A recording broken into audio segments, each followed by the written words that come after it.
Alright, I'm going to try something new. So, let's give it a shot. One, you can forgive my voice or you don't have to. I've been coughing for about 2 straight weeks. It's real, it's hell on everything. But I've gotten this in a state where I have a lot more ready and I have a lot more done. My goal is to not make you endure me coughing incessantly nonstop, but I do have a goal for this. And it is to get at least one shot where it's just me fully talking through the process for every frame that matters and or every bit of the process. So forgive me for a new format and a new way to try to present something that I really enjoy doing. There's story to how this is all set up, but eventually it'll all come out and it'll all be fine. These two are having a fight. New Gundam has been a bit of a turd, and Core is violent. Core is here to build things, and everybody that interrupts him is just regular old wrong.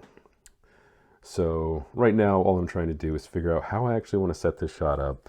I think that all these pieces are going to come flying in off the side. Some of them still need to be cleaned up. But the arms were blown off, and something that I have to make an absurd amount of hand-drawn effects for, but it's not a complaint. It's just true. But they had to fall off because chest piece here it literally couldn't go on with the arms on. At least not in a way that's easy. Those side pieces would not thread through even the unarmored arms, but this is so close and it has been so long that I think it is at least worth documenting more of the process as opposed to literally none of it. If you see any cuts throughout the video, it's me cutting out coughing fits. So ignore that. I want to do minimal editing on this because this is sort of like real time me rambling through bits and pieces. The arms and gun and bazooka presumably have been cut off screen during this because, well, I have to figure out reframing. So I'm also going to reframe where this is going to be, where this shot's going to start. And I'm going to reframe this camera so that you can potentially see more things with less of my large human hands in the way and more interesting things happening, hopefully. So I'm going to get to that. I don't think that anybody needs to suffer me going through what I go through every single time, where it is just me swearing while I move the camera around and then me swearing while I figure out where to put all these pieces. And this is one of the first times, and I am bragging, that I know for a fact that all the left-hand pieces are on the left arm, screen right, and all the right-hand pieces are on the right arm, screen left. Now I'm going to say that, and I'm going to absolutely eat my words, because I reversed these 2 legs already. I reversed pieces on the hips that needed to get done again, but that was a long time ago. Don't get me started on any of this. Don't get me started on these tubes. Those tubes are the devil.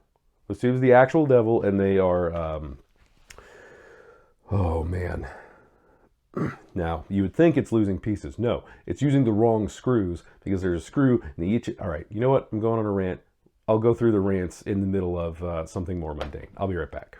All right, so it was a surprising amount of swearing for what turned into this. 1, mounting this camera, and 2, mounting this camera where a light used to be, which means that there's a light under here now. So now, every time I touch this, my whole setup will shake even more because there's a counterweight on my rigging system for my camera. So, instruction manual right now, less necessary.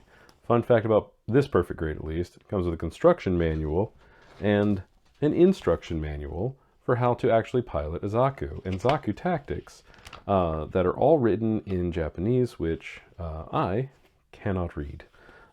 Anything but the kana, at least. I finally understand the kana. Or I can finally read the kana. It doesn't mean I can understand the kana. That's neither here nor there. Construction manual can go to the side for the moment. These two are going to be the instigators for this shot. So they're in the front, they're first.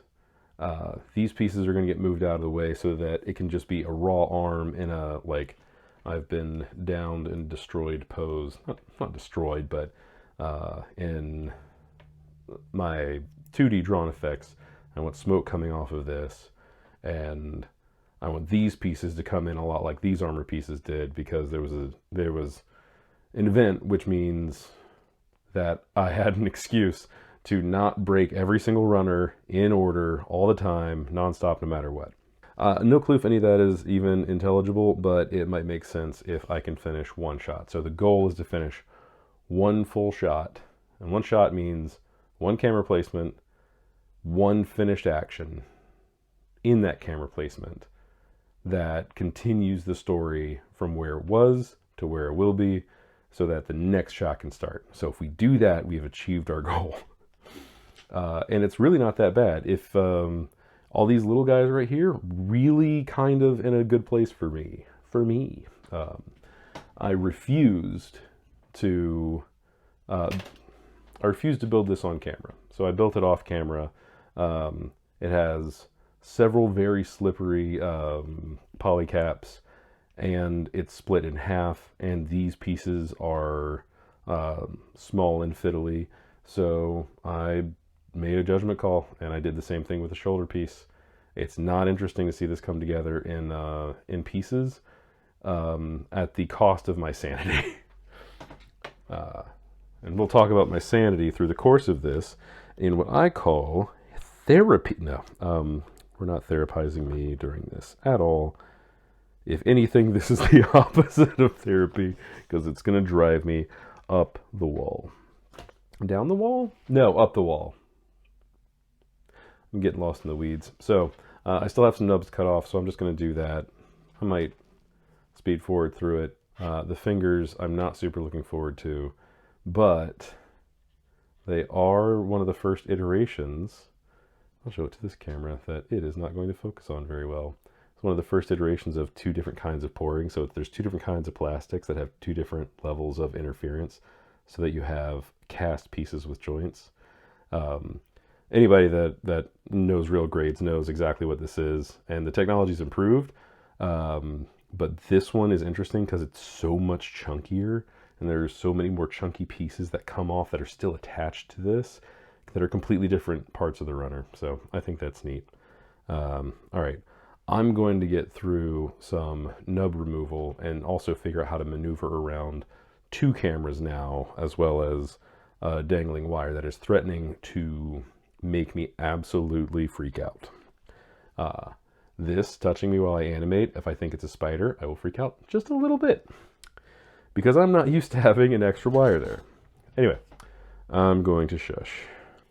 All right, it is an incorrect statement to say that didn't take me at least 15 or 20 minutes. It is a correct statement to say that I am ready to get started, but I am also a little intimidated, because this motley crew of idiots, they actually are going to need... They're going to need to know what they're doing. Right now, I know that they're locked a little bit in combat. The rocket launcher, or hyper bazooka, or super hyper bazooka, whatever new Gundam has, promptly over there, not in range of his thing. He doesn't have the ability to one-arm one of his beam sabers, so he's not going to have a weapon. He's just going to throw hands. For the jump that our friend here has, I don't think that he is going to necessarily be able to overpower him at this point. He got a surprise round on him, more or less, but he's about to be thrown.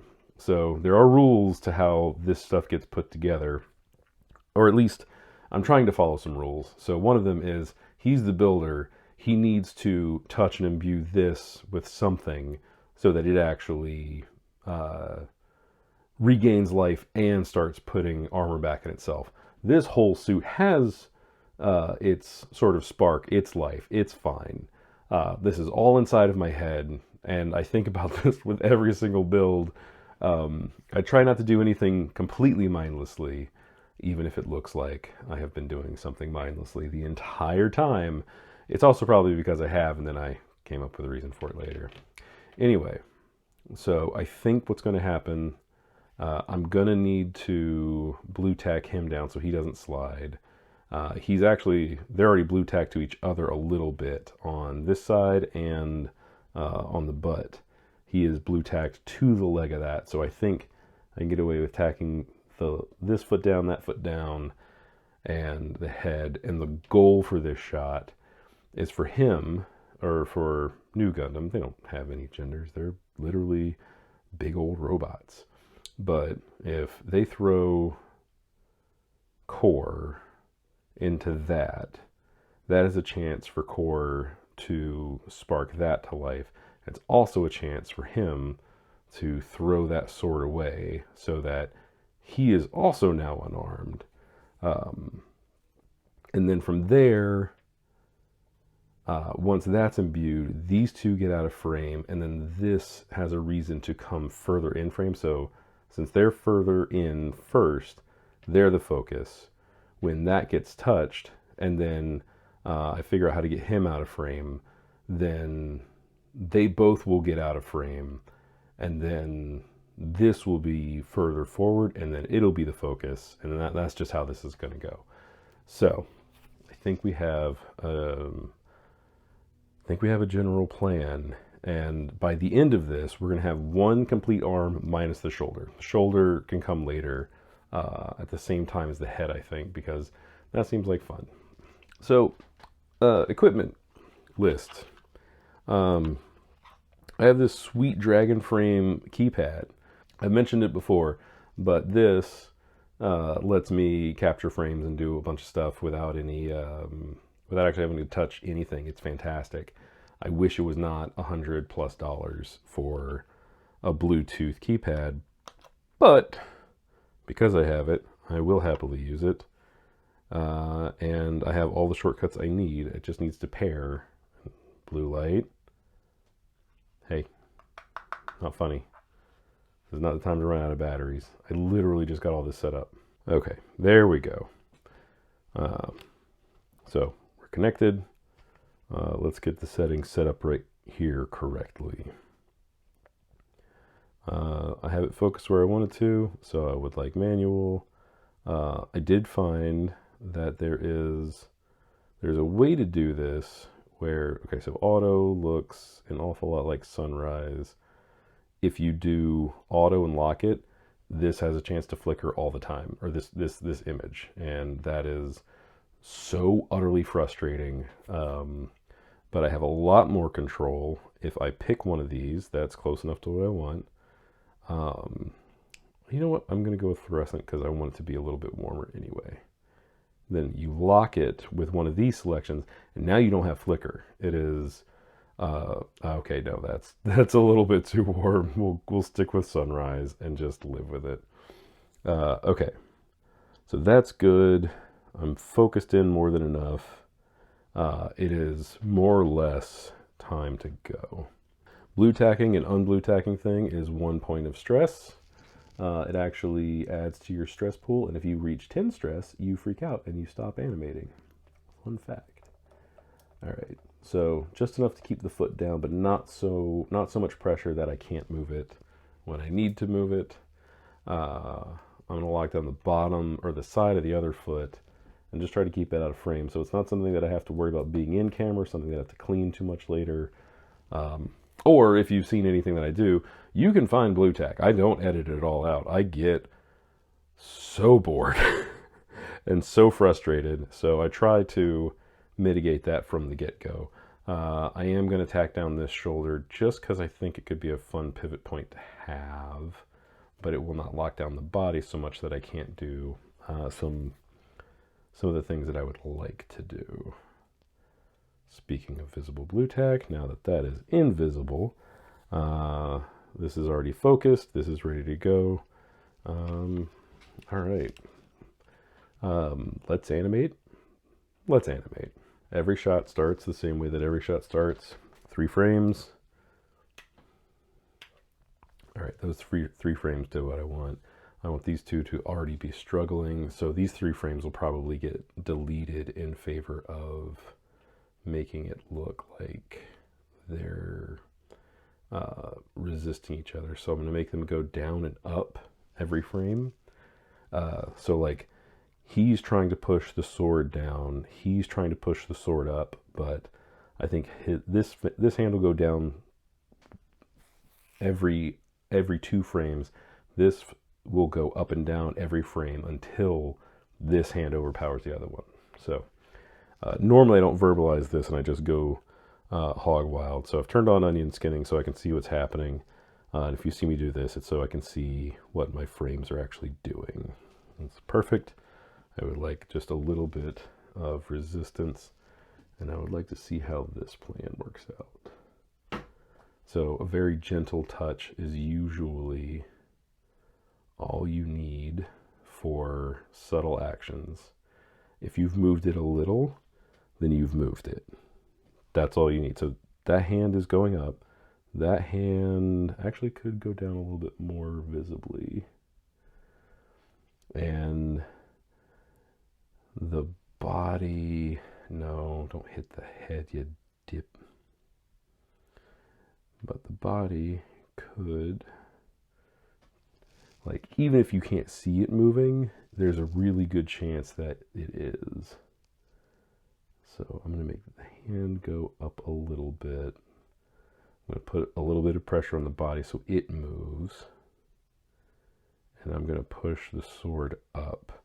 And if I like any particular set of these frames, then what I'm going to do is I'm going to loop it later in post. Fuck. All right, let's just move that back. Welcome to problem solving and creating the problems that you have to solve. That's normal. That is normal and it is fine. One thing that happens though, if I move this too far to the side and I put it back where it was, I don't want a lot of sliding action on it. That is the opposite of what I want. I also haven't gone so far that I couldn't redo this very quickly. We're only 7 frames in. This needs to be established just enough so that you don't have to.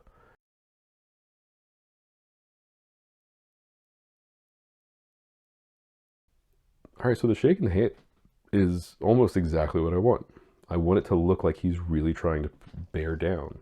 So I'm going to keep doing that for an uncomfortable amount of time and then go from there. And then when it's time to make a new pose where something is like really about to change, then I'm going to start making big moves. That's normal and it is fine. So as this goes, I'm going to have core keep getting a little bit closer. I'm going to try and make sure that this leg doesn't go absolutely ape shit the whole time. It would be so easy for it to too. So I'm going to keep pushing the body down and just hope that he has enough range of motion to do what I want him to do. I'm going to have New keep pushing the sword up and just like really kind of go for it. See how I'm doing. So like this move might be a bit too much for the establishing second. We'll get to 15 frames, and that'll be a full second of unique frames. I'm shooting at 12 frames a second. I always do that first, and I end up sometimes capturing too many frames on purpose so that I can set it to 24 frames a second and then make some actions much faster later, or twice as fast, not much faster. Twice as fast is fast. You know what? It's fine. But in 2 more frames, I'm going to hit play and see how we're doing. Now, New Gundam is starting to really push back on that arm. I don't want huge moves yet, but we're on frame 15. When we hit record, or the button, that's frame 15. So we've captured 14 frames so far. I don't want to move you that way. And I think that does kind of what I want it to do. I did get some sliding in there. I think I can live with that though. It's really not that big a deal for what this is. This is just supposed to be just enough that when now we're going to start like making some anticipation for some bigger poses. And I think that'll be fine. Considering how it's playing right now. Down, down, down, down. The last frame is down.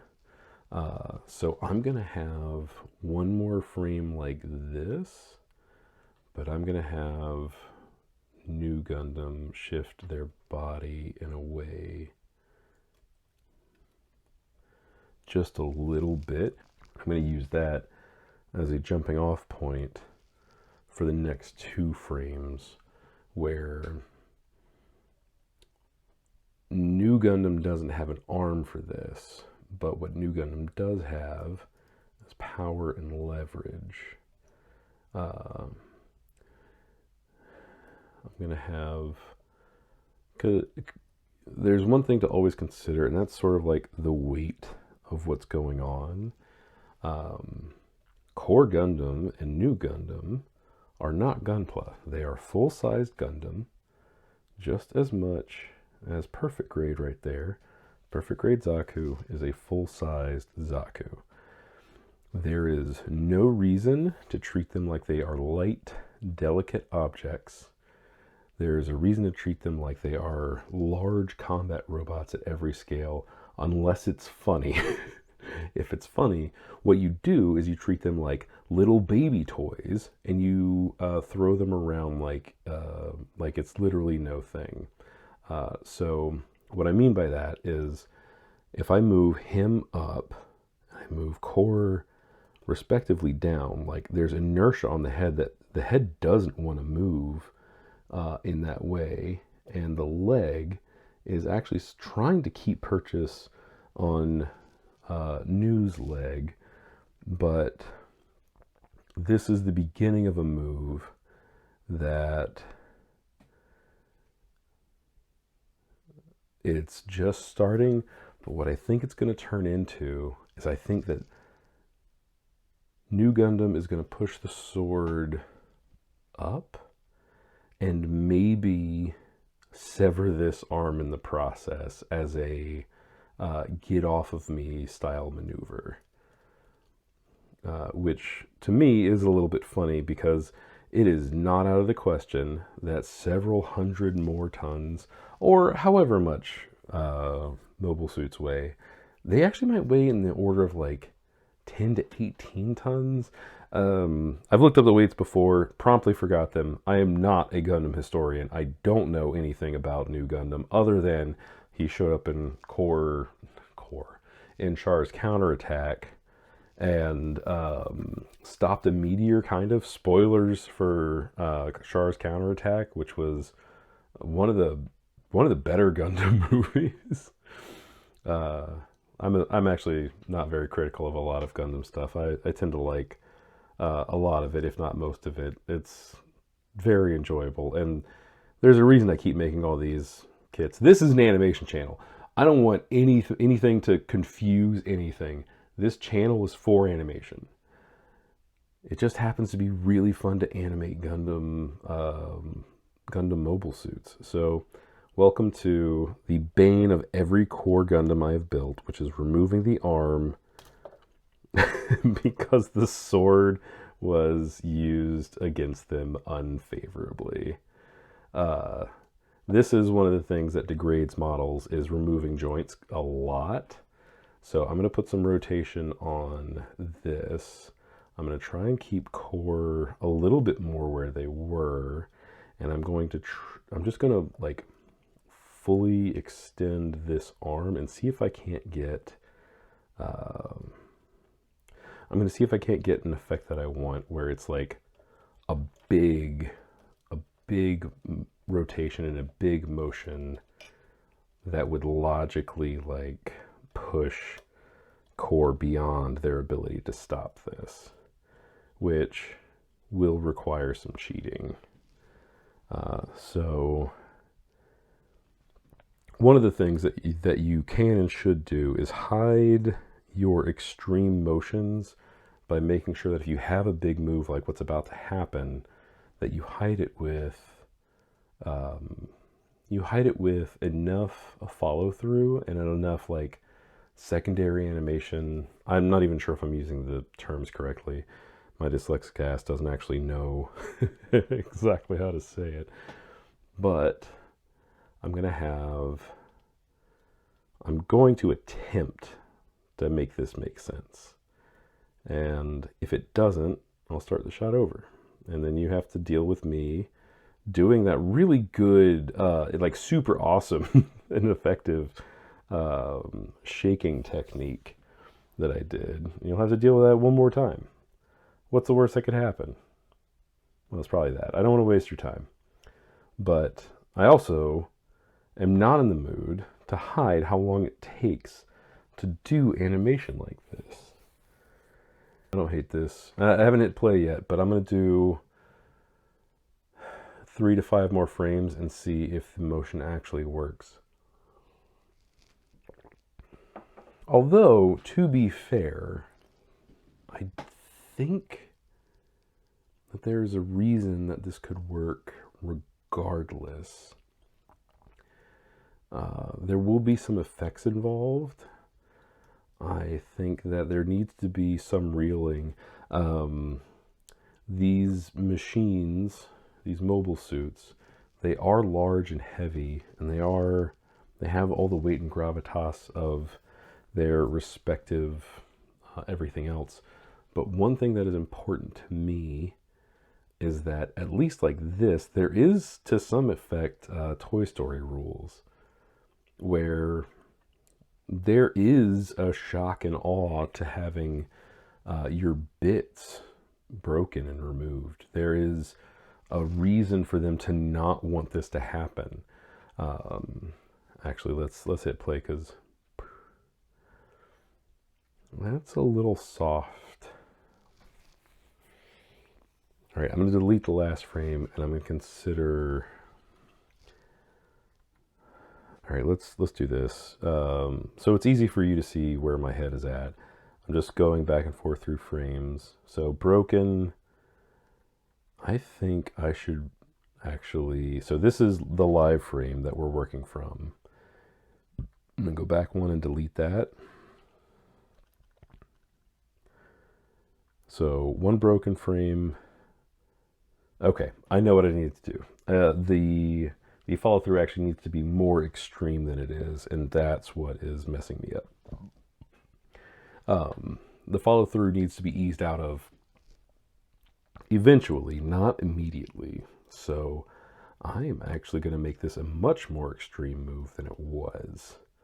Then I'm going to start easing out of it, but I want you to see Core's face as a way to like kind of connect to it immediately.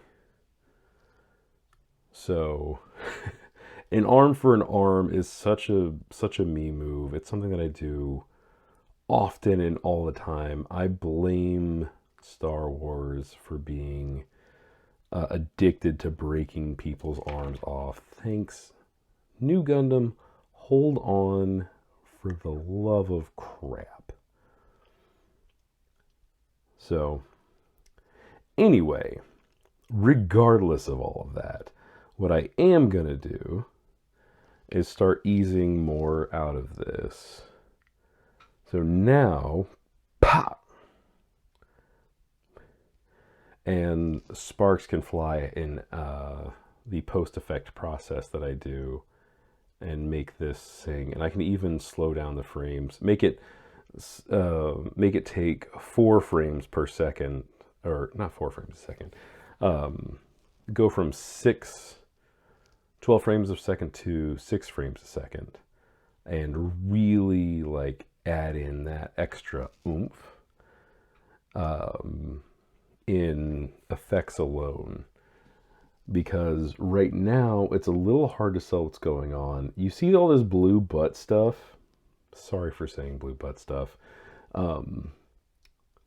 All of this I'm going to have to hand paint out, which is why I don't like being too lazy with this. But I actually don't have a whole hell of a lot of option. So with the arm off, I think I'm gonna have New Gundam throw the sword away and take the weapon out of the equation. If Core can't have his sword, Core will figure something else out. Core is resilient. He's already literally broken a foot that I cannot replace without extreme surgery.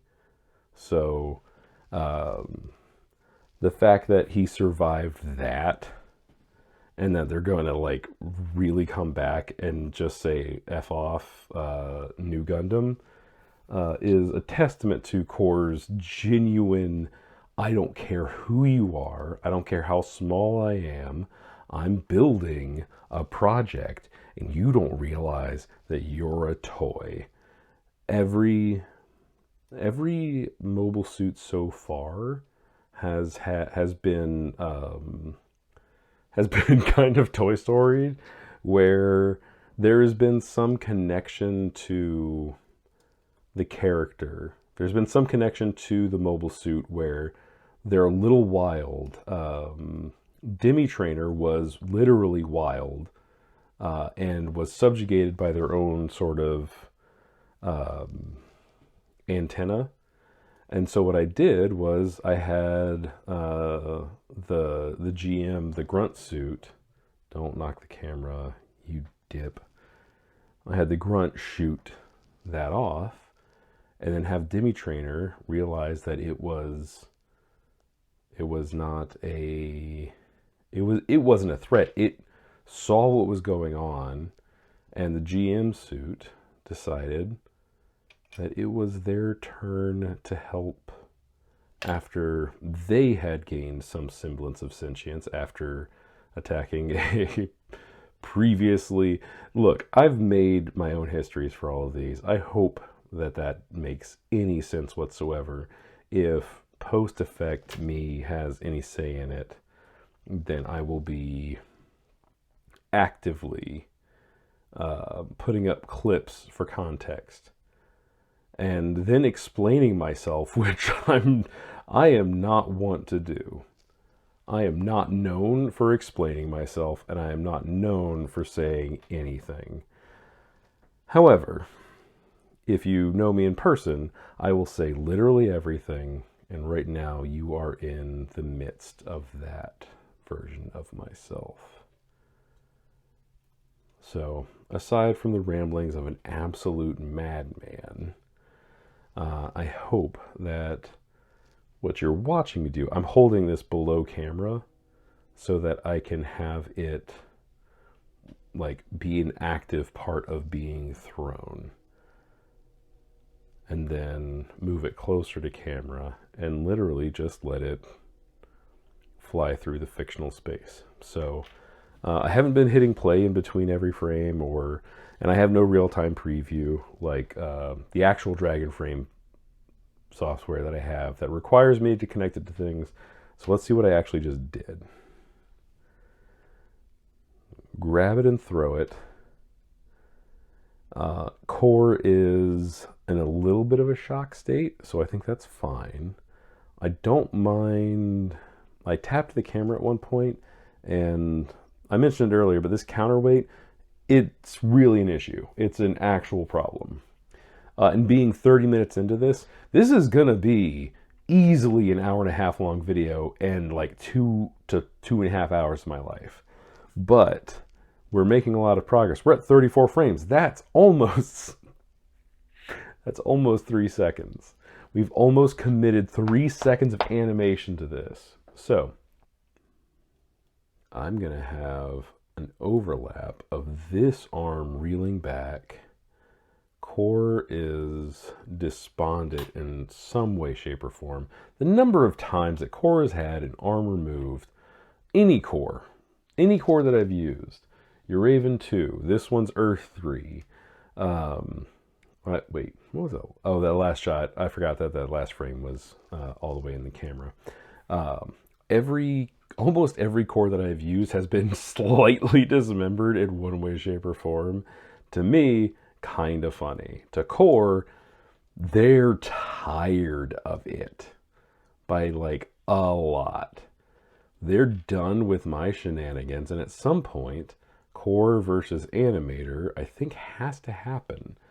Every stop motion animator fights themselves at some point, and I don't see any reason why I should be an exception to that rule.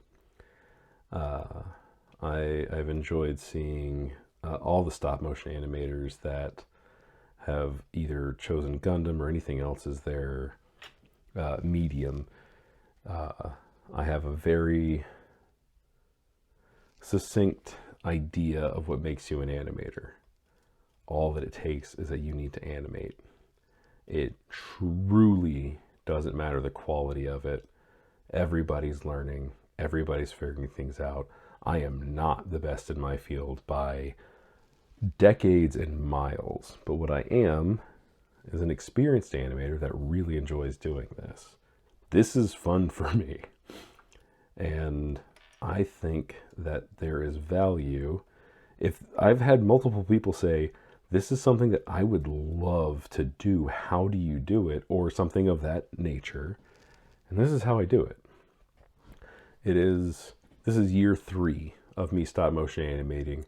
This is year 16 to 20. No, I have 20 years of different experience. I have about 16 to 17 full years of animation experience. And that has culminated into, oh, that's not good. So, I don't like this shot as it is. Let's see if I can save it with some paused frames, or anticipation frames. So I'm going to double this one, copy, paste. I have 20 years of animation experience. That doesn't mean... I think I'm going to delete that one whole hog. That one doesn't do anything for me. What I don't have is 20 years of stop motion animation experience. Okay, so I do think that this will work. Yeah, okay. So there's one bunk frame. I added one more anticipation frame. Same number of frames, but there's a different curve to the way that the fist works. And this particular punch is going to push him all the way off the body, and that's going to have them slide into this arm. And with their remaining arm, they're going to touch this, and like in secondary effects, what I'm going to do is have that matter and have this electrify or some other version of it. You've seen me do the effect before if you watch me in my videos. Don't touch the mic. Don't touch the mic. But if you haven't seen any of my videos, that's something that's going to happen. If this video comes out before the full final animation, then you'll have to watch the final animation. If it doesn't, then I will cut that clip into this. That's the only thing that makes sense. I should also have a full... it's literally days to weeks of hand-drawn animation.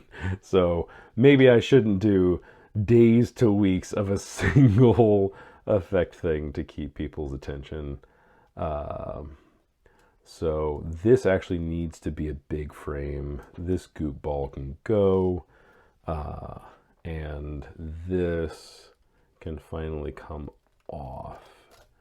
You are done being attached to the person you were technically beating the absolute crap out of. So to change the pose the way that it was, I've already straightened the leg, but the arm is going to straighten like it's trying to keep grappling. and I'm gonna have it try to rest here. If anything that I can do to not actually use a extra armature that I have to like cut out, I will do. However, what I think I'm gonna do is twist the whole body and make sure that it looks like that core was actually like haymaker punched from the ground, and then get them there somehow. I think I can do that with blue tack that's completely hidden. So like right now it's hidden, not hidden, but like hovering off the ground. I've got a stack of blue tack about this size, and I'm going, yeah, you know what? That's what I'm going to do. I'm just going to build a pillar of it under core's midsection and go from there.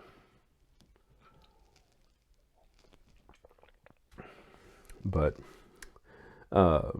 while I do this, I do think I'm going to ramble and wax poetic a little bit about why I started all this. I mentioned Animist, I think, but there's Animist, who is incredible. There's another stop motion Gundam animator that is truly infamous at this point. Like, everybody has copied their style from time immemorial since they did it the first time. And some people have improved upon the format. All right, so that's fine. I'm going to take that picture.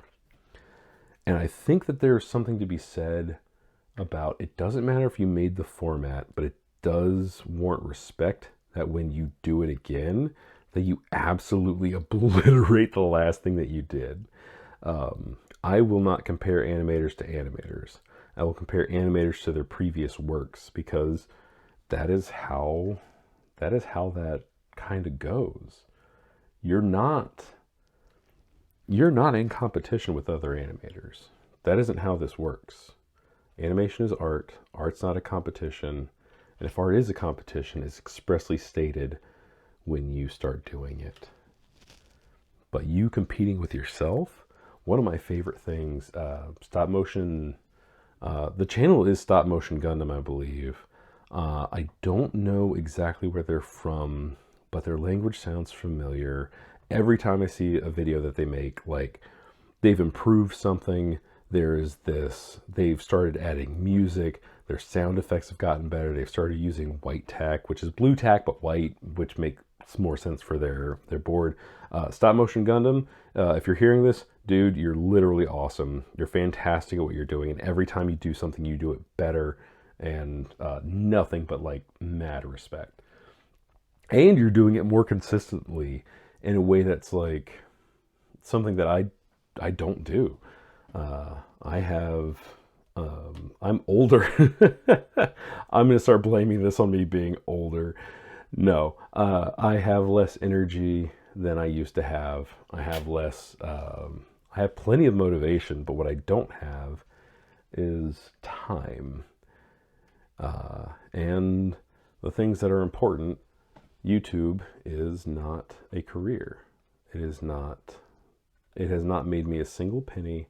I'm literally only doing this because I love animation. I really enjoy making models and Gundams. Core Gundam is something that I found during the pandemic from a very, very good friend that I've known, probably one of my best friends. It's very rare to know a friend all the way from elementary school that you still talk to when you're, to age myself, I'm 40 years old. And this person is very important to me and a very, very, very good friend who introduced me to Bill Diver's Re-Rise, which really, Core Gundam, Hero, God, his name is Hero, isn't it? I think it's Hero. I'm a bad fan. I'm a really, I'm more animator than I am a retention of knowledge. I believe his name is Hero, which is funny. No, I'm gonna have to find the name of that pilot. Regardless, the pilot of Core Gundam is just a big dumb boy who is really good, a really good builder, and he makes this really small Gundam who is compact. He is unique. Everybody that sees Core Gundam here loves Core Gundam. Core Gundam is one of the best things that came out of it. I have so many of them. You're getting a lore drop from me. There's a reason that you see so many different kinds of Core Gundam. That's a spoiler for the conclusion of the series, kind of. That's another Earth 3 Gundam. That's Mars Gundam. Mars Gundam, there's somebody that keeps asking about what Mars Gundam is up to. Mars Gundam's coming. There's a whole new kit. There's Earth 3, V2, Mars, your Raven, Jupiter. There's Plutive. There's I think there's a Neptune armor. There's the dark armor that I think is plutonium, or not plutonium. They wouldn't say something that crazy. Core Gundam has a lot of iterations, and what Core Gundam does really well is they're a little guy. And a little guy is way easier to animate than this, and this is an absolute shit show nightmare to animate. This monster, anytime that, if I do another one of these, this is a problem. It's heavy, its joints are tight, which is good, but not tight enough. It has so many bits and pieces that move. There's a split in this piece right here. I shouldn't touch it because it's going to animate it in the background. That's not what I want.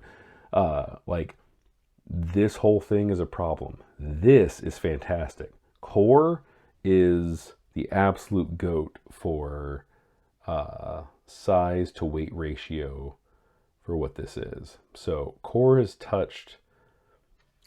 done the thing that they needed to do. Don't slap New Gundam, even if he's being a jerk. So let's see how that looks. Yeah, that's exactly what I wanted. I wanted a big move, and I wanted a slow drawl to the end of it. And I think I could do a couple more frames just on Core. All I want to do is touch it very, very slightly. And I want to make sure that I hit the picture button before I put my whole hand back in the frame. So I'm going to have Core kind of like slump over and now no longer be moving this. I would like that to be done. Well, then clearly I don't have a choice. So when Core is down, this is where it's going to get a little silly. Because Core is going to go down, and then Core is going to go up. When Core comes up, I want New Gundam to be like, oh no, I do not want this. This is the opposite of what I want. So I'm going to keep animating Core as though they're reacting to being like down. Like I need a medic down. And then they're going to come up like a absolute freak of nature. So you saw all the touches that I did. This is the result of those touches. And this, to me, is one of the more important things. Sorry, I put my whole hand in front of the camera. So the way that it's like subtle and then, that little is exactly what I want. I think I'm going to give it 3 frames after I stop touching it. And in those 3 frames, 1, 2, 3. Core is going to put their head up. Oh, this is going to be hard because I'm not going to blue tack Core down. Core's head's going to go up. They're going to spring up in like 2 to 6 frames. But it's really hard to move Core and not shake this stupid arm. Did I move the arm? I don't know. I moved the head. I think I'm going to have New Gundam move. No, okay, so I messed up. I deleted the previous frame. I think I got that back where I wanted. So now, all right, good. I just want Core to do what Core is doing. have a slight turn in the head, and I want core to like, I want a big move, and I don't want to justify it in physics at all. This is what I mean when I say I want them to feel like they have weight, and then I want them to feel like they are just a toy. So core is going to pop up, new Gundam is going to pop up, and they're going to run away. When they run away, arm comes into frame. That's what I think it's going to be. We're back. I had to take a coughing break. Now we have new Gundam is going to start slowly reacting. And core Gundam, we're going to fully pick up core. I'll see if I can repose it in camera. But this is where they were. What I want them to do is put, see, this foot catastrophically broke. I'm going to have them put this foot down here, have them curve in and push up on their arm. So that's the idea, and this is the pose that I want to build off of. And I think I am going to blue tack the bottom leg to the floor just to see if I can make my life a little bit easier. Because the bottom leg will be an anchor for at least 1 or 2 frames. And I would really like core to come up like a spider monkey. So yeah, I think I can make that work. I'm gonna blue tack core's right foot, screen left foot on the bottom. Don't touch the arm. Did I move it? I did not. Good. And then the real anchor is going to be this foot. Core is an entire arm lighter, which is fantastic. New Gundam is not pleased. New Gundam's like, I just cut your arm off with your own sword. What are you doing? Core will not answer that question, will not answer that concept. And blue tack is not known for being super stable in this condition. So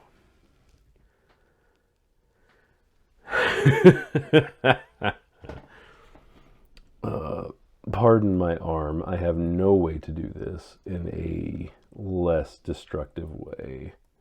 So because this is such an extreme motion, 3 frames is all I want, because I want core Gundam to bend this leg and like spear tackle new Gundam off of the screen.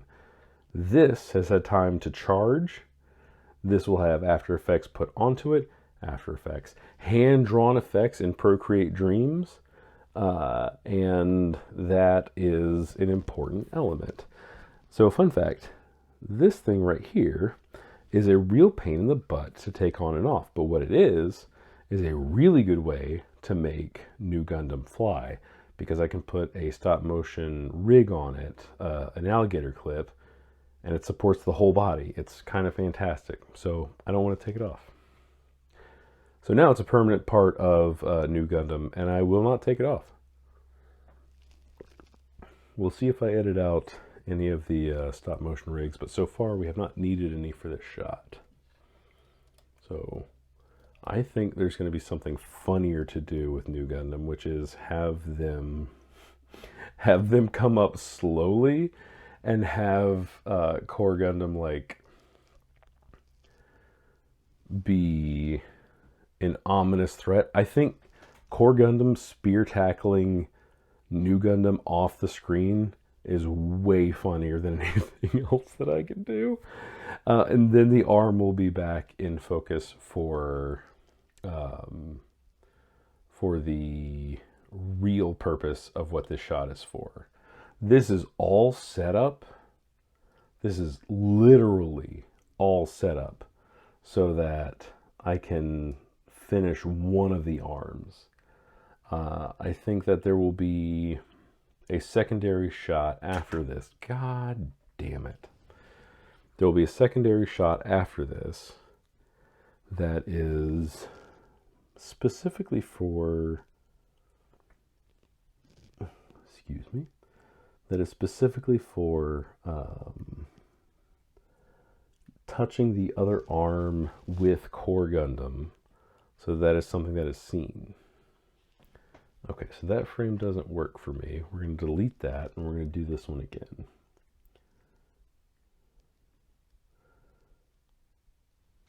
I think that one might work. Pop, pop, yeah, that works. Pop up.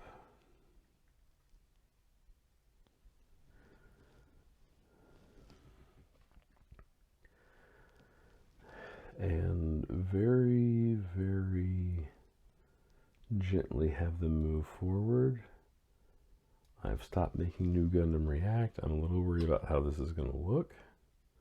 That's fine. Now we can move it down. We can move new Gundam back just a hair and keep going. And so now we're going to have a big move. All I did was anchor the knee, push the butt, move them forward. No more extreme motion on that whatsoever. And have core, we're completely disconnecting our foot and the blue tack from where it was. Now we're going to have something real special. This is an extreme motion that gets to be as silly as I want it to be, because there's no one telling me what to do. I'm telling me what to do. If I don't like something, I'll redo it. If I didn't like this shot, I would redo it from the start. I've done it before. I've redone shots with this freak multiple times in a way that is like, well, I spent an hour doing this, and I messed up right when I needed to cut a runner. So redoing the shot is much easier than getting a new runner for a perfect grade Zaku that cost up over $100. I'm not doing that. I can't afford that. I bought too many Gundams. My backlog is absurd. I can't afford a new runner. I can afford to take another hour to do a shot again. And that's good. That's normal. That's literally perfectly fine. I laughed so hard that I kept coughing.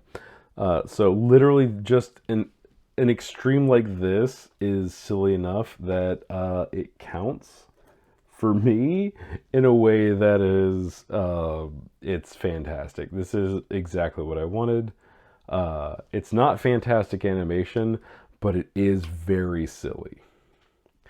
And getting new Gundam off of the screen without having them stand up, huge win for me. I don't want to have to deal with this bulky idiot any more than I have to. So now they're off screen, their shadows are off screen. I can take them out of my way for what is the real bread and butter of a build animation. So stop motion animating, there's pose to pose. Well, there isn't pose to pose. What there is straightforward animation. There was a commenter and a stop motion animator who was very adamant that pose to pose and then in betweening is possible. They weren't wrong, but it is not effective for my particular method. It's not effective for a lot of particular methods because there's a lot of straightforward animation in stop motion animation. I couldn't capture major keys and in between it and have it work for what you just saw. If I move this camera at all, this shot is ruined. There's still another hour of me putting pieces onto this, or another 20 minutes depending on how efficient I make it. I'm reposing him entirely just so that new Gundam doesn't have a weird pose that I have to deal with later. They won't be getting their arm back. That is an absolute truth. However, there is room to make on the board, because in post effects, the lightning has been added to this, but I'm going to animate it moving forward so that it is more part of the scene. And then all the pieces that I have off camera, I'm going to do 3 frames of this before I move anything. So those 3 frames are captured. We're at 83. Let's just take a look at the shot that we have so far. So shaking in, an arm removed, a big punch, a big tackle, and 83 frames. I shouldn't do math right now. It's late o'clock for me. However, what it also is I don't have a choice o'clock. I have to be awake, and I have to be present, and I have to be purposeful for what is about to happen. So, arm is about to move. Arm is about to be front and center. Arm has its own life again. When arm was broken off of Zaku, arm lost its life. When arm was touched again, arm has its life. Them's the rules. When Core Gundam brings you to life, that's how it works. Core Gundam is a staple for me because I love the Gundam, I love the series, and I love animating it. But what it also has become is, over the course of me enjoying Core as much as I have and do, I've decided to assign it powers. It has a significant amount of powers. It has a significant amount of weapons. It has a significant amount of helpers and followers. And Core Gundam 2, who is the second iteration of Core from Build Divers, does actually have a little bit more leeway, isn't the word. Core Gundam 2 is the second version of Core. They actually have longer feet, they have bigger shoulder pads, they are a bulkier model, and Core Gundam 2 is what I animated like for 2 straight years. This is Core Gundam 2 right now. Their state is, this foot has been repaired about 3 or 4 times. They've completely lost their front bits for their front skirt. They broke off. They broke off so many times that this is glued permanently to them. Their joints are not strong enough to hold up their arms for too long. I tried to add paint to them, and all that did was wallow out the joints. You may have started this video like, oh, there's a guy talking about animation. Too bad. There's a guy talking about all the things that can go wrong. They can't stand up on their own. Their feet joints are too weak. This is broken off, and it is filled with blue tack that I can't get out of there. This is my favorite. This is my favorite of all the versions, second only to the OG Earth 3 Core Gundam. This still needs a throne, but right now they have a duck bath, which is as far as they get. So, all that being said, I'm going to have this slide into place and make sure that it's in focus. And then we're going to add armor to it in my favorite way, shape, or form.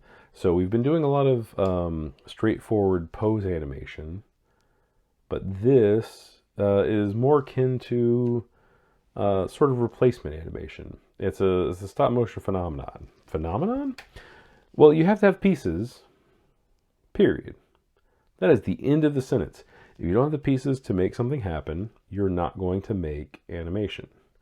I have the pieces for Zaku.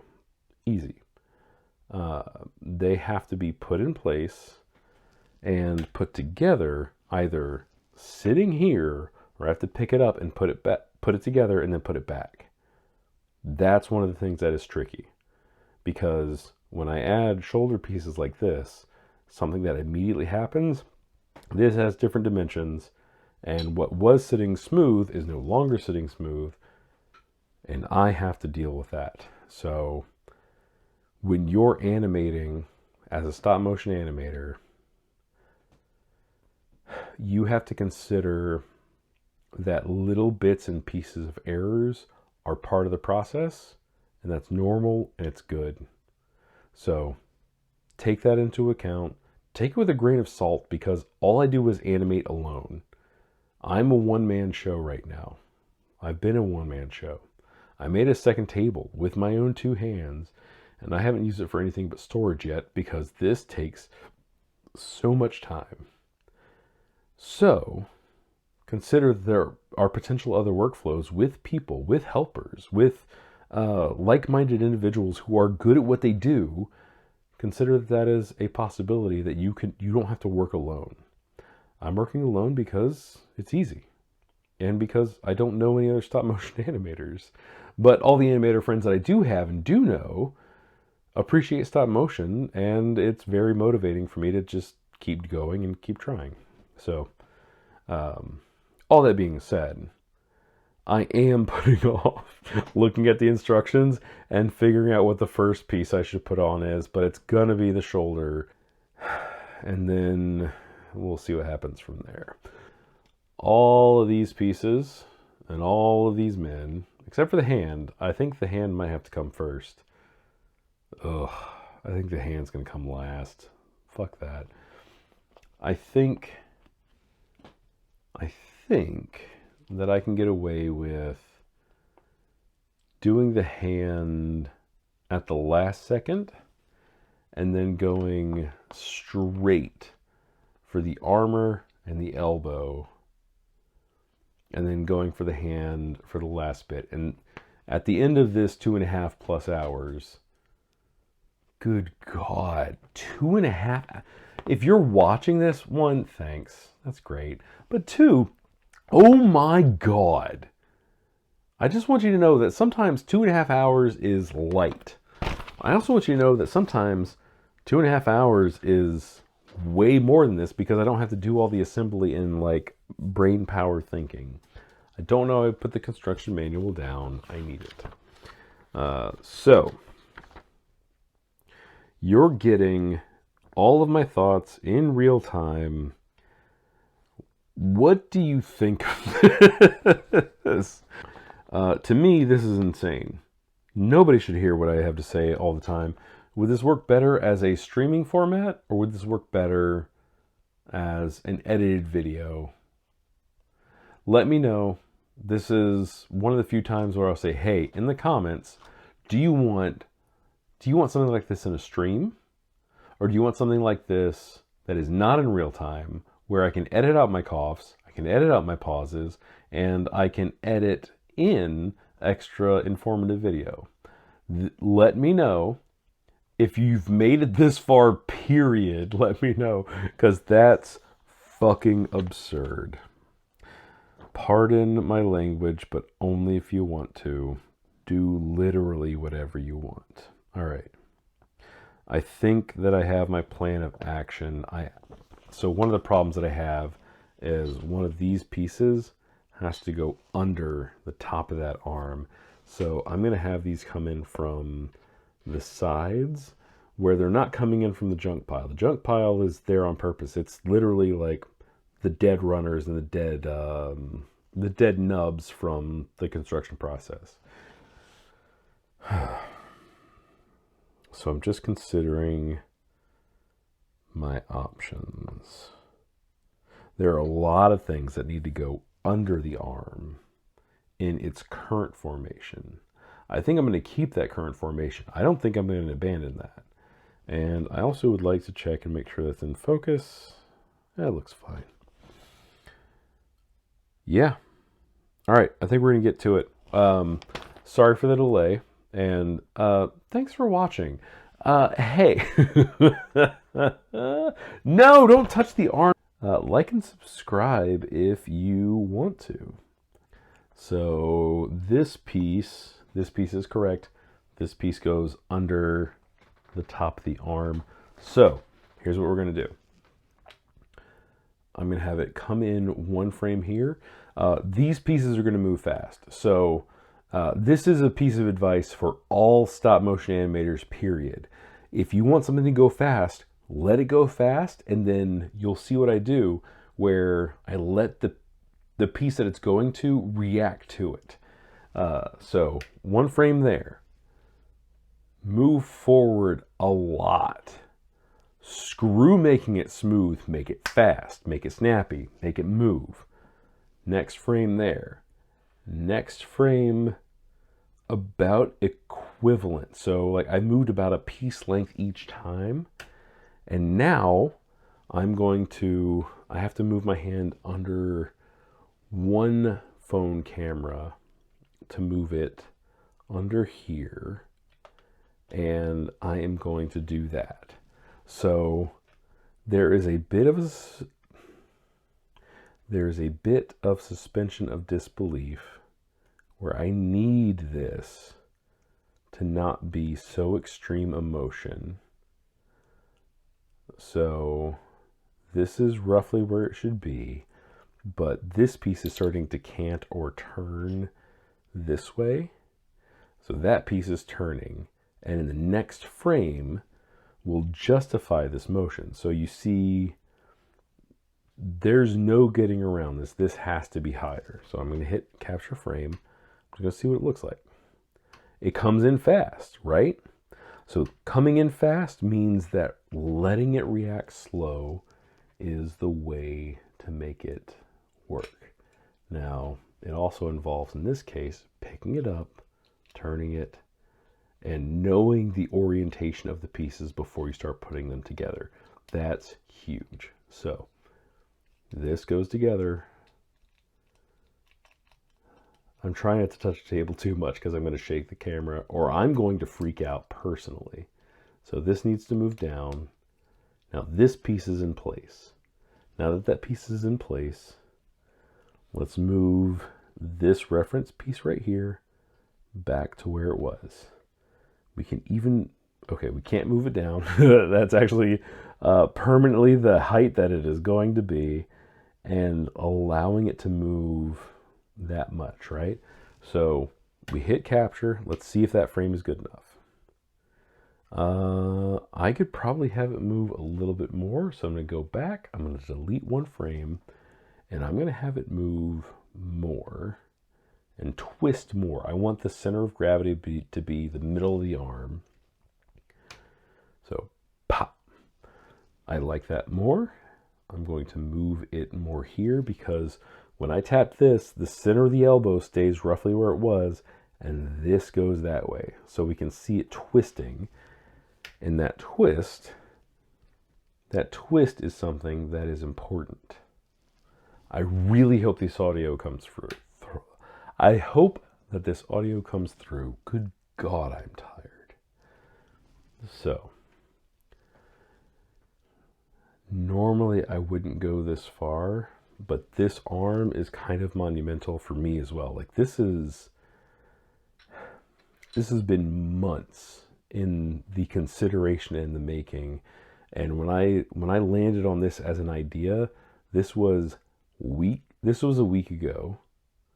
And then it started to be executed when I started to feel better through being sick.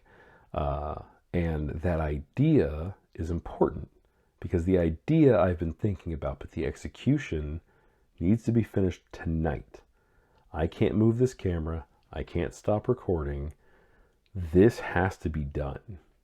So I will continue to do it as a way that I know how. There can be much more instances where multiple pieces come in at the same time, but it's way more fun for me personally to have these pieces come in and then have a big effect on a static piece.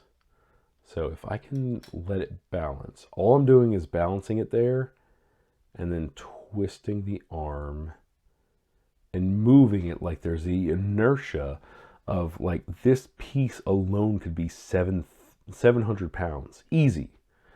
And if that's the case, it's pushing and then relocating. Let's see if I can do this without moving the piece, because that makes my life way easier.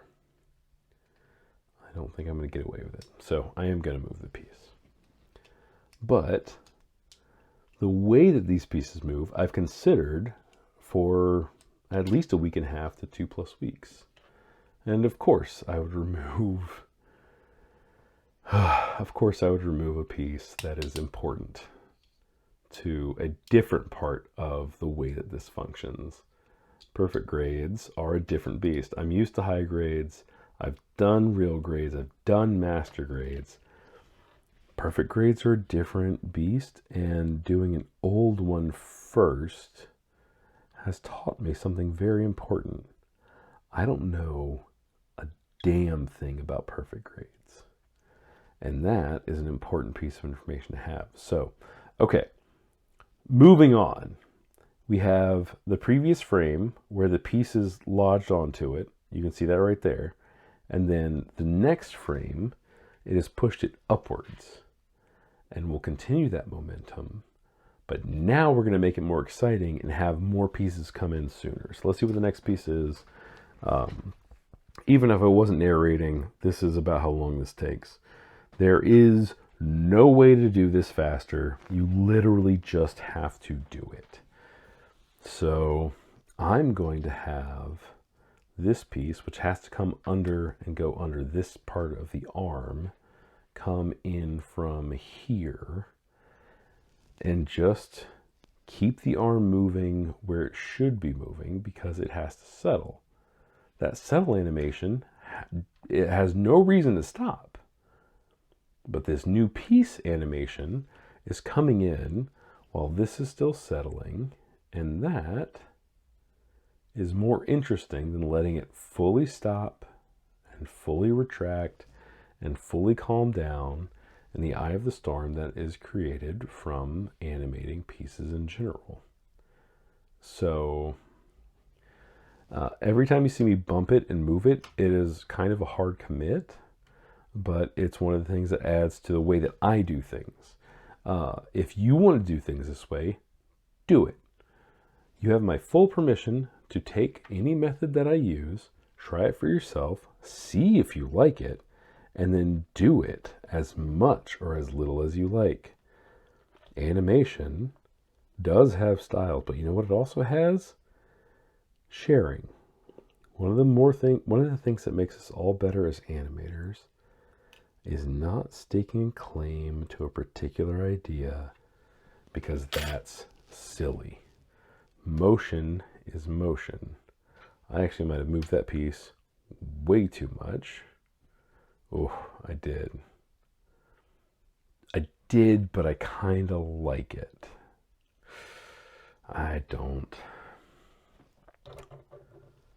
All right, so I touched my camera, and that's super, super bad. I can only undo it so much, so I will try to be gentle instead. So I'm going to move this to the middle of the elbow and live with this weird jerking of the arm up.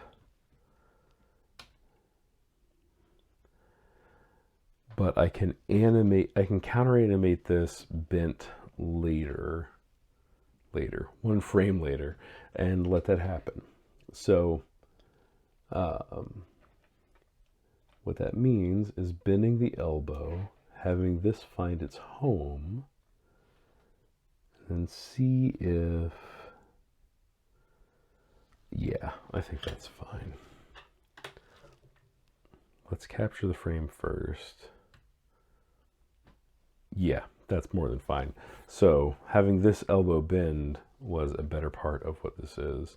The thing that I was going to say, though, is there are animation styles, but we get better as animators by learning from each other. We don't get better as animators by gatekeeping ideas. So I'm gonna have to. So part of this, part of this is gonna be me learning that that piece wraps around this elbow. We don't gatekeep ideas. I will tell you absolutely everything that I do in these animations, period. I think it's fun to show somebody some ideas because I'm literally not the best in my field. I'm not the best in my field in the professional animation that I do in 3D, period. What I am is very enthusiastic and very willing to learn. And I haven't had this job this long because I'm not good at it. I've had this job this long because I am so willing to learn and so happy to see somebody else do well that I would like to learn from them as much as I can. And when you have to do something as a job, doing the job is great. That's normal. That's perfectly fucking normal. But doing the job as a person that wants to get better at what they're doing, that's something that requires a bit of humility and the ability to analyze oneself and your personal stake in what you're doing. This is something that I think about literally all the time. It is ruining my life.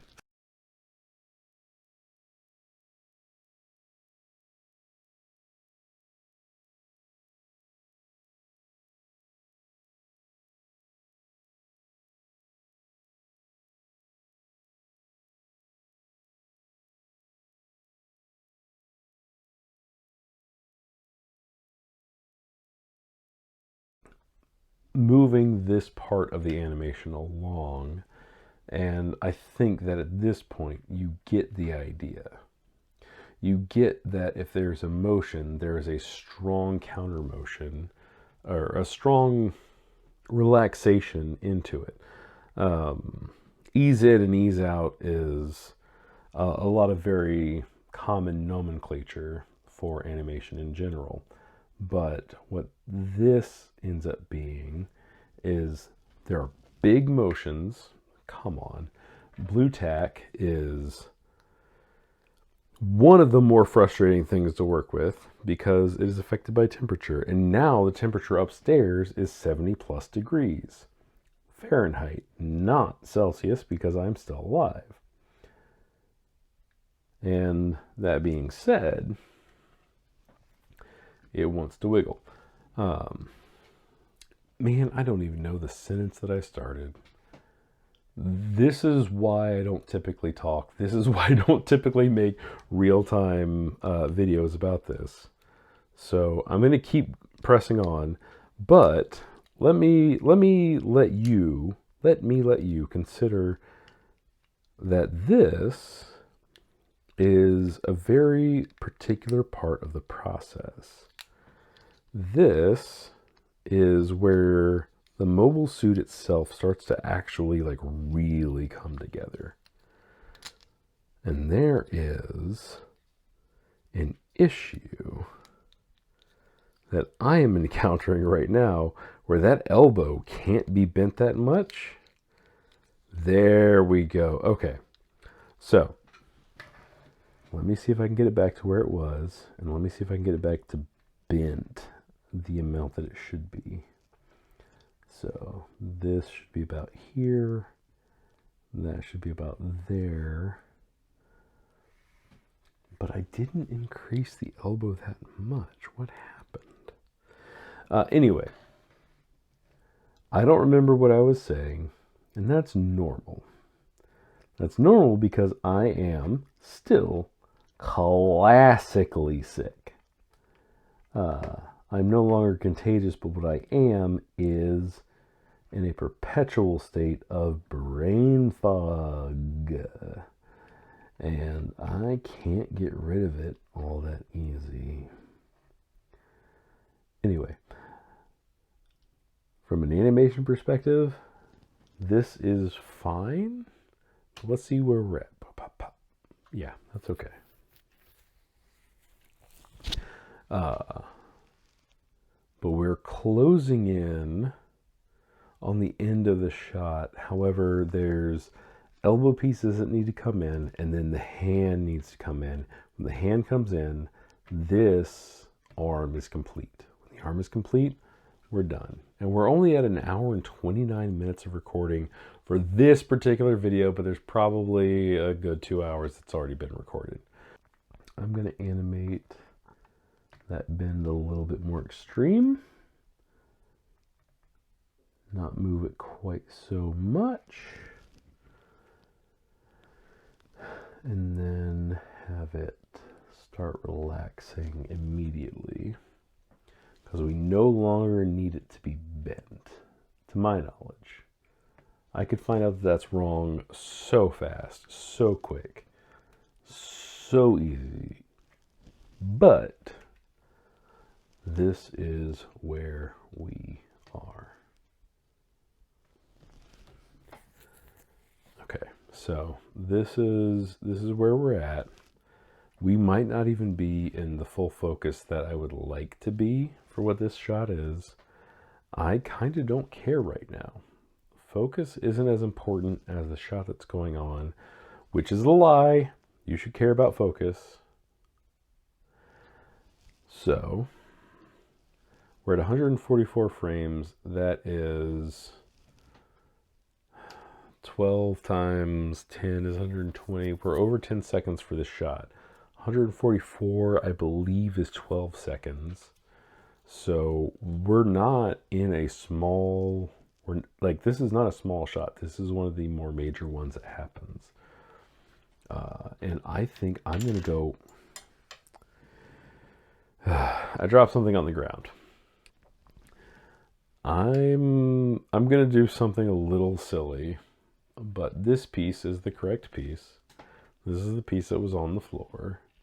This is the piece that will find its purchase where it desires to find its purchase. And we will go from there. I'm going to use a bit of blue tack to tilt it one frame before it matters. I will have to draw that out by hand because I am not going to do it by masking like I can or should. But that is all that I need. The piece is plugged in, which means find where the arm was and push it upward. Did we go upward? Yes, we did. And now I'm going to make a silly move, which is, to me, very funny, and have it come out from behind the leg. So that is one frame captured. That is a frame of movement. And we're going to allow, I forgot the word. We're going to allow the recognition that one part got where it needed to be. And then this part is going to curve in and become where it needs to be. This is one of those things where if my friends keep watching this, they're gonna be like, yeah, this is the most me shit that I could possibly do. Not this motion, but me talking this much. I don't talk this much normally. I talk this much when I'm excited. And I'm always excited when I'm doing stop motion animation, but I normally listen to things when I'm doing it. Now that I'm talking about it, to me, it's so freaking funny to have that be a part of the process. Me listening to me, awful, hate it, 0 out of 10. You listening to me, I hope you get something out of this. And if you don't, let me know. If you do, let me know. The do's will outdo the don'ts by a lot. Because I would rather help people than I would anything else. That's more fun to me in general. This is going to be one of those long ass shots that happens. This is about as organic as the process gets. We're twos of pieces away from like really changing what's about to happen. So I'm going to keep rotating this very slightly. Move this. There's 2 elbow pieces left. And I think it would behoove me to really line those up and have them come in hot.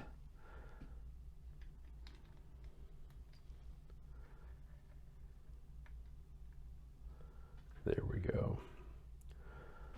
The less I have to use blue tack, the better. And the more that I do the thing that I wanted to do in the first place, also the better. Let me rephrase that in a way that makes more sense. There is a lot of value, for me personally, in really understanding what it is that I want out of a shot, what I want out of animation, what I want out of anything. There is a lot of value in reevaluating if something goes wrong. This shot can't be redone, but I can make the pieces come in faster. So if there is an error, like there's actually an error right now, this piece needed to go in before the side pieces of the elbows. This is actually a really like crazy error to have, because if I found it at any other time, it's easy if I'm just doing a build. But the problem is I need to undo these pieces that are locked in to these spots here. So anyway, I digress. There is a hard commit to a lot of the things that are going on right now. There's no changing how the Gundam gets built. You literally cannot do it. But what you can do is rebuild it if something goes wrong. This is a great place for it to go wrong because it doesn't require me completely disassembling the arm. I've had to disassemble the legs, both legs, in the middle of a shot and redo the shot completely.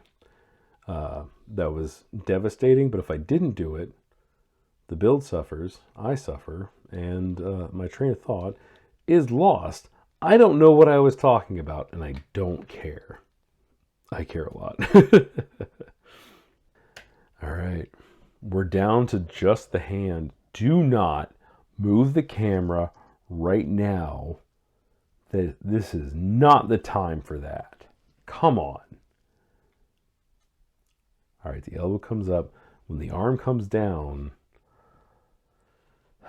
something that I have been avoiding for the entire build is putting the hands with the individual fingers into the hand structure, and I'm genuinely a little scared of it. All right, so that works. I'm gonna hold, I'm bracing this part and moving that ever so slightly. Don't hit it twice. If I hit something twice, I have to delete that frame after the fact. I have actually no way to know if I did it, but my arm twitched. My finger twitched when I hit the button. So now this is going to go down. It's going to be anchored by the elbow that I can't actually control that it's anchored by the elbow. But if I put pressure on this and I move this down, elbow's anchored. If I don't have a choice, I don't have a choice. That's perfectly fine. I'll use it as a way to rotate the elbow because it has been given life by Earth 3 Gundam. I can see that when I hit the button, motion is happening. I think I am going to artificially raise the shoulder so that I have the hand bit closer to the ground. Okay, so I've got that frame captured. And if I hide the blue tack below where it should be, we should be fine. That's the same breath that I would take if I was doing this alone in a vacuum, because I need the idea to work. All right, I'm going to lift it up. I'm going to put the blue tack where it's supposed to go, which is roughly about here, the inside of the elbow, so that the hand gets put more down toward where it needs to be. And I think I'm actually going to do it again. Nope, I messed that up. Okay, so I need this more there, and I need that more there. And I'm going to push it up by like a surprising amount more. Like this is centimeter and a half, maybe a ½ inch, depending on which part of the world you're in. I'm not great at estimating centimeters, and I'm not great at estimating inches either, but blue tack, for what it's worth, can put things where they need to be. That's all I want. I don't want much more than that. So making small motions, small movements. And there's actually, you can't necessarily see it. Maybe you can if you zoomed in. But there is a split in this handpiece. That's going to go away because when I start putting pieces on it, this is going to get locked in. Left arm is about to be done.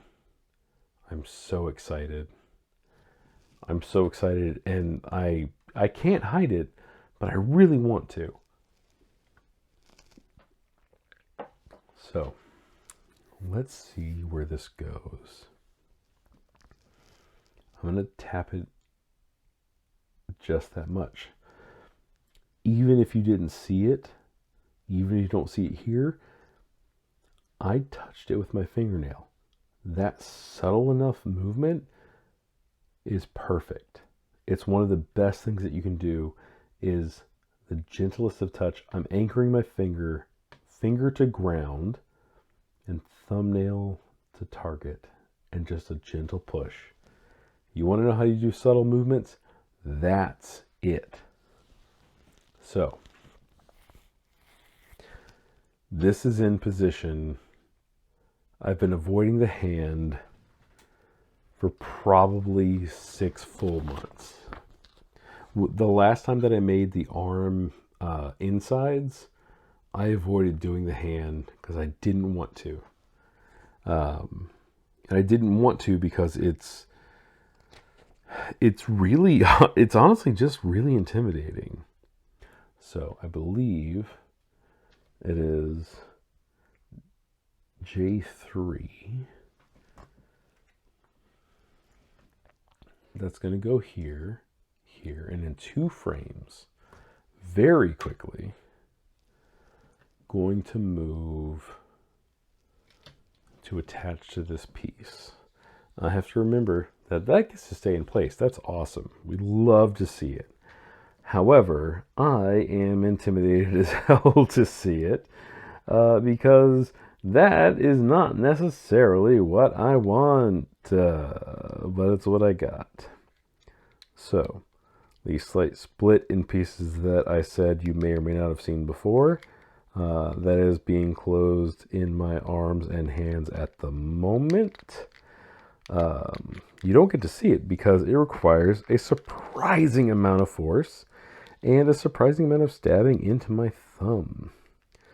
So this is piece 1. Hands on master grades, hands on perfect grades, as I'm learning, are just as intimidating. They're just as powerful and painful, and it's kind of cool. So that's there. Then I believe that the next logical piece should be the bottom of the hand. The piece where all the fingers go into. I literally had a dream last night that I was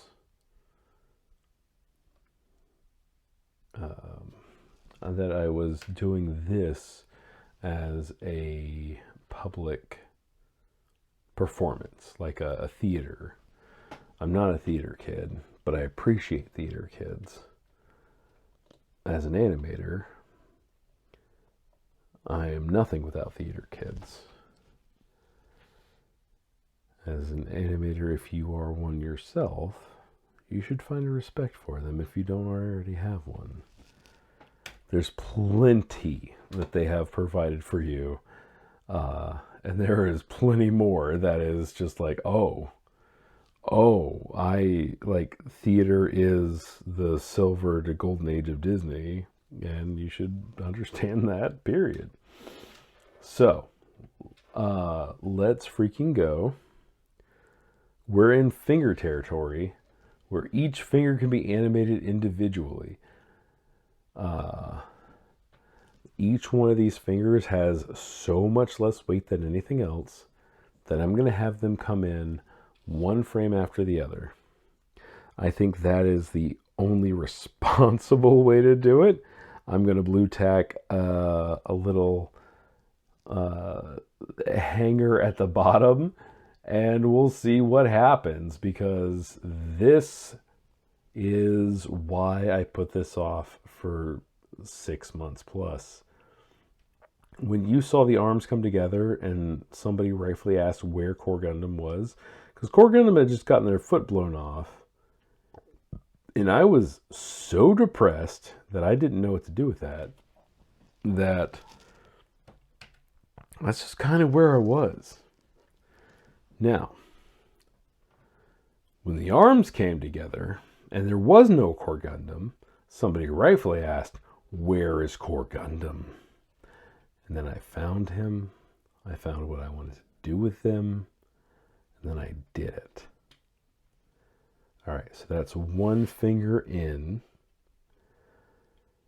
We're doing this in real time, and we're doing this with, honestly, fear in my dead little heart.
All right. So my pieces fell off. Let's see if that worked. I think it does. Pop, pop, pop, pop. You know what? I think I'm going to allow that. I think that's fine. And then I'm going to move it ever so slightly to the right.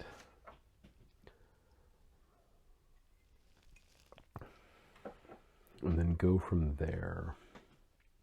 If I did anything wrong, this is one of those situations where if I did something wrong, what I'm going to do is make it look right and then fix it in post.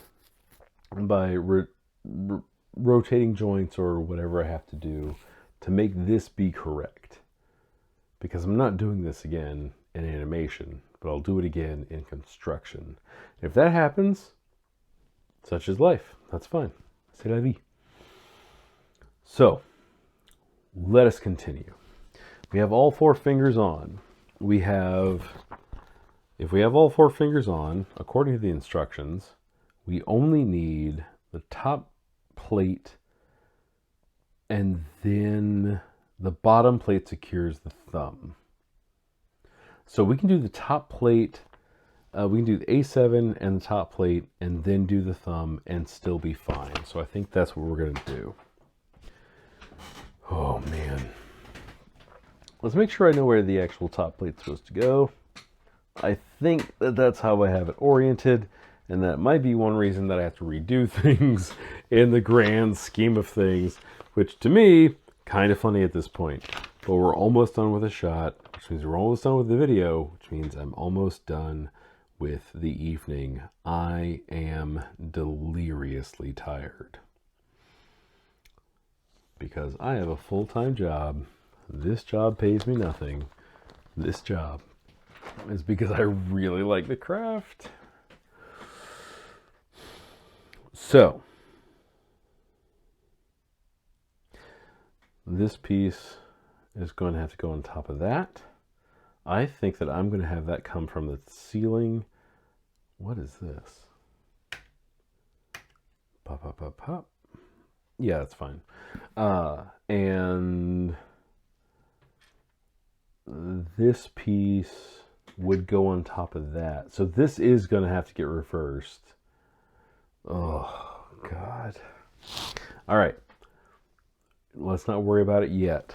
That's fine. So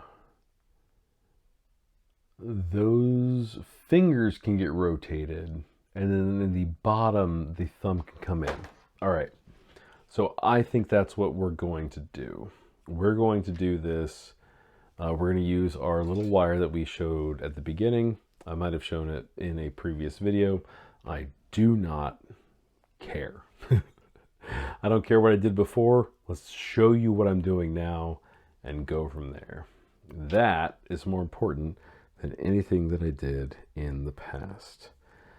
And is it important to show a little green blur that's coming in from the top of the screen all the way to the bottom? Yes. Yes, it is. That's the only reason I'm doing it, because it's a piece. A lot of animators do this in After Effects with other reasoning and other ideas. I do this manually because it's what I want to do. And because I can deal with it. And I hate doing a lot of extra stuff in DaVinci Resolve. I don't do anything in After Effects. I don't own After Effects. I don't use After Effects. But I use DaVinci Resolve for everything. And I know exactly how to deal with this with DaVinci Resolve. So I'm going to clean the blue tack that got touched to it there. And I am going to do exactly what I thought I was going to do. And that piece gets oriented a very specific way here. Right there. Now, I'm going to make sure, as best I can, that pushes the hand down slightly. It did not. More. More, please. There we go. And then I'm going to push it down a little bit more. I'm going to have the top of the hand come into the equation. In the same way, I have my little rod. I have my little piece. The hand top that makes this what it is. And I will come in at it from whatever angle that matters.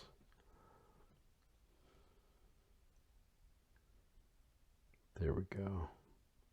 No, I can do better. It has more editing for me to do later, but I think that's fine. So this is where I want it. This is where I'll start it.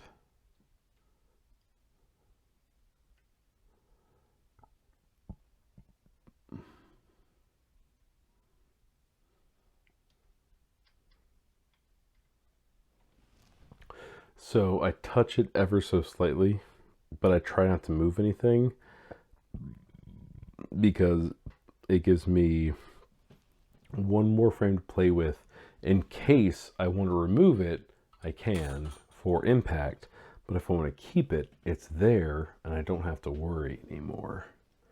So these get slammed like that, and now those fingers are finally stuck. And they can be pushed down like that. And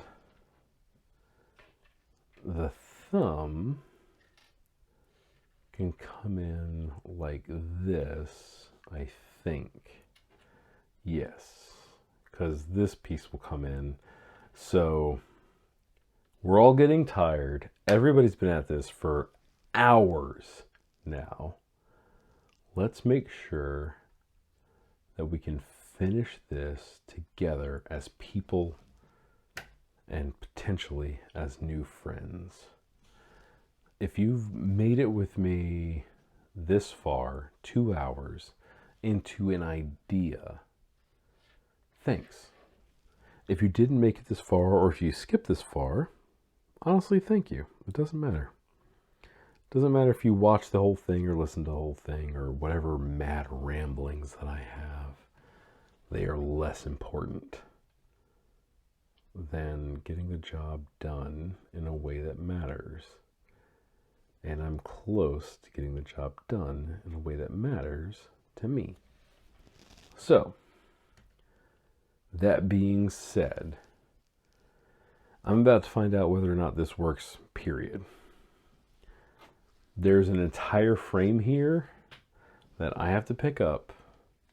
I have to put a thumb in this piece here.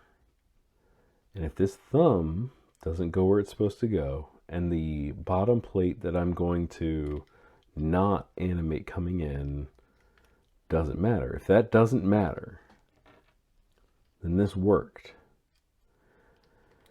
And man, I'm nervous because if this single frame failed, I would fake it. I would fake it all the way to the end, and I would feel bad about it all the way. No questions asked. Like, I just hide it because the animation is already done. The thing that I wanted to be done was done. But now, right now, these fingers are bending the way that I want them to bend. This thumb is going the way that I want it to go. And I just need to put it back where it's supposed to be. And this shot is so close to being done. And this is one of those moments where I haven't hit play in a long time because I don't need to. I know what I want. And now we're close to getting it. Yeah, no, that's going to work. Watch, you'll see. Let's make sure I didn't put any blue tack in the carpet because blue tack never comes out of the carpet, believe it or not. It wasn't blue tack, it was a saber. So, this hand comes up.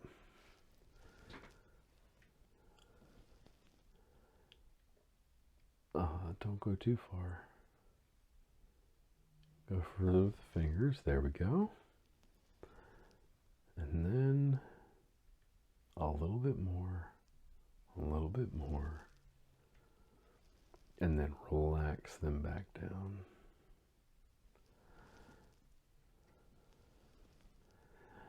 This is something that almost no other mobile suit gives me.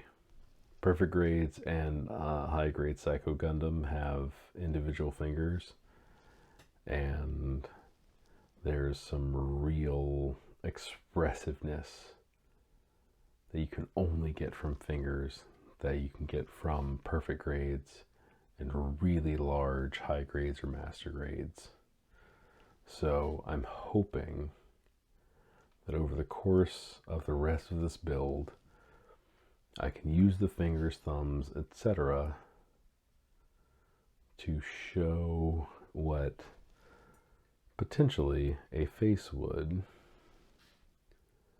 in expression and intent alone. So I believe that whatever madness that you've listened to all the way up until this point is done. I keep touching it because the more frames that I can add, the more smoothness that I can just build into the process and let that be what it is. However, we're 236 frames, 235 frames. We're on the 236th frame total. And that's more seconds than I would like to definitively tell you how much it is. But it's closing in or past 20 in general. C'est la vie. Such is life. Let's see where we got. All right. 3 more frames where I touch it, 3 more frames where I don't, and we'll see where we got. Sound good? Sounds good to me as well. 2, 3. No. So mad when I do that.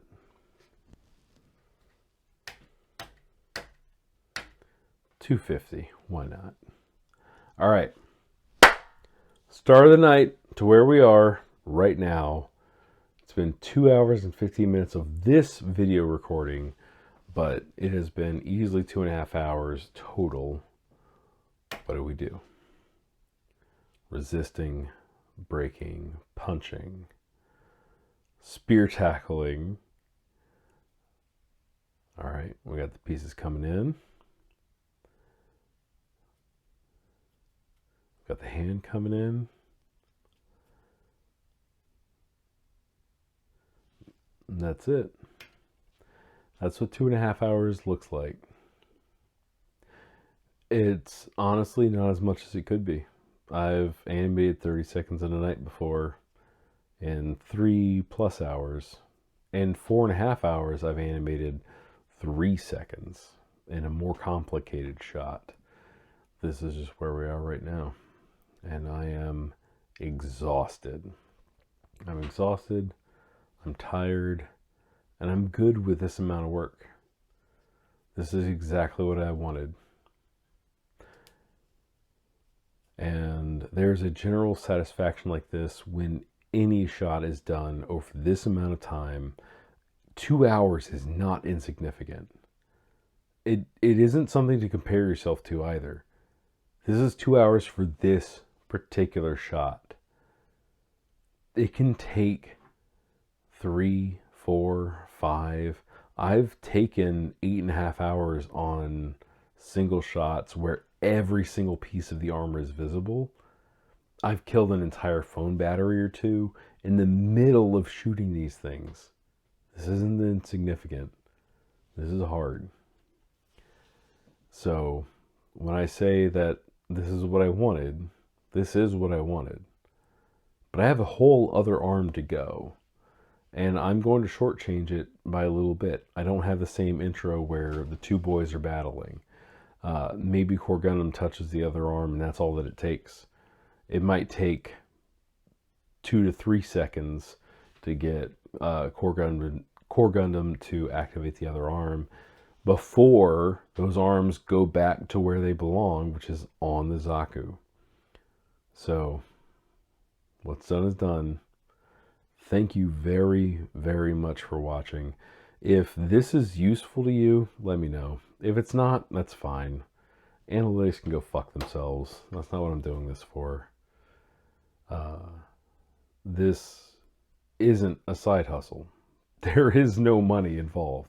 There's only effort and me sharing my passion of animation and Gundams. And if that changes, you'll be the first to know.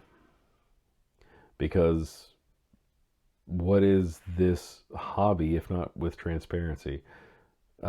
If you're building Gundams and you found this, hell yeah, build Gundams. Do it. If you want to animate, do it. I want to see more animation. This takes so much effort that it kills me inside to do it as much as I've done it. The more that I see other people do it, I'm just gonna tell you, hell yeah.